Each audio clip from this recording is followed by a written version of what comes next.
ایک बुजुर्ग ने अल्लाह की मोहब्बत में अपने आप को कुत्ता कहा। शेख जमालुद्दीन एक जगह से गुजर रहे थे कि एक तातारी शहजादे ने उनको देखकर कहा, तुम अच्छे हो या मेरा कुत्ता। आपने उसको बुरा भला ना कहा, न अपनी सफाई बयान की, न उसको बद्दुआ दी। मुस्कुराते हुए बस एक फकरा कहा कि अगर मेरा ईमान पर खात्मा हो गया तो मैं अच्छा, वरना तुम्हारा कुत्ता मुझसे बेहतर है। शहजादे पर इस बात का बहुत गहरा असर हुआ। उसने शेख को अपने पास बिठा लिया और उनसे पूछने लगे कि मुझे बताए ईमान क्या है। आपने तफसील से बताया।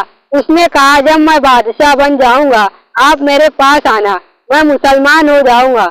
ऐसा ही हुआ, वो बादशाह बनते ही मुसलमान हो गया। उसको देखकर हजारों तातारी उसी वक्त मुसलमान हो गए। तारीखी बदल गई। इस्लाम कभी भी तलवार के जोर से नहीं फैला, ये हमेशा उसमें सुलूक से फैला, मीठे बोल बोलने से फैला, जबान की मिठास से फैला। हमारे औलिया अगर नफरत का जवाब नफरत से देते तो शायद इस्लाम इतना न फैलता।